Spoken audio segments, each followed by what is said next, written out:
नमस्कार, सुप्रभात। ये हमें सामने चित्र दिख रहा है और यहाँ दिख रहा है कि गाड़ी ख़राब हो गई है ना? और इसको ठीक करने के लिए मैकेनिक आ गए हैं और मैकेनिक इसे ठीक कर रहे हैं। ये तो हुई गाड़ी ठीक करने के लिए मैकेनिक की ज़रूरत पड़ गई हमें। मैं बात कर रही हूँ कि अगर हमारी भाषा में कोई गड़बड़ होती है, तो उसको कौन ठीक करेगा? उसके लिए भी एक मैकेनिक है। देखते हैं कौन है वो मैकेनिक। हाँ जी। ये मैकेनिक है हमारी भाषा को ठीक करने के लिए। हमारा भाषा भी एक साधन है, जैसे गाड़ी एक साधन है ना? गाड़ी साधन है हमें एक जगह से दूसरी जगह पहुंचाने का। इसी तरह से भाषा एक साधन है हमारी बात एक दूसरे लोगों तक पहुंचाने का। ठीक है? तो कौन है भाषा की गड़बड़ को ठीक करने वाला मैकेनिक? व्याकरण।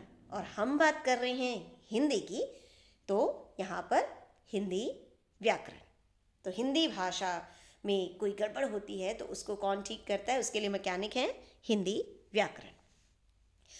आज हम जिस बारे में बात करने वाले हैं अपने हिंदी व्याकरण के अंदर, तो वो विषय है हमारा वाक्य।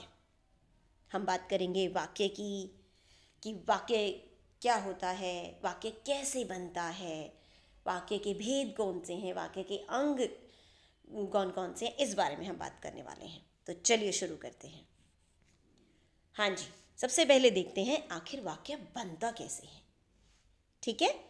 भाषा की सबसे छोटी इकाई होती है वर्ण। जब भी हम शुरुआत करते हैं भाषा को, भाषा के बारे में जानने का, पढ़ने का, समझने का, तो सबसे पहले भाषा की छोटी इकाई वर्ण को हम पढ़ते हैं तो हम आगे बढ़ते हैं। तो हम यहाँ शुरू करते हैं वर्ण से। सबसे छोटी इकाई है भाषा की, जैसे अ, क, म, ल। ठीक है? उसके बाद हमारे पास वर्णों को जब हम जोड़ेंगे तो हमारे पास आएगा शब्द। कैसे आएगा? वर्णों का सार्थक ध्वनि समूह होगा, यानी अर्थ देने वाला होगा। ऐसा ध्वनि समूह बनाना है हमें वर्णों का जो अर्थ देता हो। जैसे क, ल, म, हमने तीनों को प्लस किया तो हमारे पास रिजल्ट आया कलम। जैसे मैंने यहाँ वर्ण विच्छेद करके दिखाया है कि हलंत हमारा व्यंजन इधर है क, ल, म, और उसमें से हमने मात्रा को अलग दिखा दिया है। ठीक है? तो ये हमारा वर्ण विच्छेद है। तो उसके बाद शब्द के बाद जो बारी आती है वाक्य की, क्योंकि शब्दों को हम प्लस, इससे पहले हमने वर्णों को प्लस किया शब्द बने, फिर हमने शब्दों को प्लस किया और फिर वो बना वाक्य।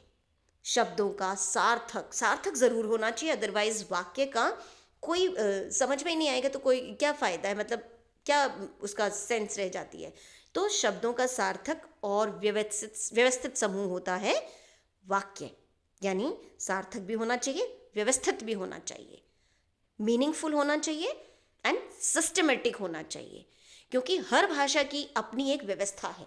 जैसे हमारी हिंदी भाषा की व्यवस्था है, राम सबसे पहले कर्ता आएगा, फिर कर्म आएगा और फिर क्रिया आएगी। ठीक है? तो इस तरह से बनता है वाक्य। अब हम आगे बढ़ते हैं वाक्य के अंगों पर। वाक्य के दो अंग होते हैं, पहला उद्देश्य, फिर विधेय। उद्देश्य जिसे हम इंग्लिश में सब्जेक्ट कहते हैं और विधेय जिसे हम प्रेडिकेट कहते हैं। यस। उद्देश्य क्या होता है? वाक्य में जिसके बारे में बात होती है। जैसे यहाँ मैंने एक सेंटेंस लिखा है, कंचन विद्यालय जा रही है। किसके बारे में बात हो रही है? कंचन के बारे में। तो कंचन है सब्जेक्ट, उद्देश्य। फिर हमने लिखा विधेय। वाक्य में उद्देश्य के बारे में जो बात हो रही है या कही जा रही है, जो भी वर्णन किया जा रहा है, वो कहलाता है विधेय, यानी प्रेडिकेट। जैसे मैंने यहाँ ग्रीन कलर से यहाँ दिखाया है, विद्यालय जा रही है, विधेय है ये। ठीक है? अब हम आगे बढ़ते हैं अपने वाक्य के भेदों पर। वाक्य के कितने भेद हैं? वाक्य के दो भेद हैं। नंबर 1 अर्थ के आधार पर और नंबर 2 रचना के आधार पर। तो आज हम जो अपनी 9वीं कक्षा के लिए बात कर रहे हैं, वो हमारे जो पाठ्यक्रम में है, वो अर्थ के आधार पर भेद है। ठीक है? अब हम देखते हैं अर्थ के आधार पर वाक्य के भेद। अर्थ के आधार पर वाक्य के भेद 8 होते हैं।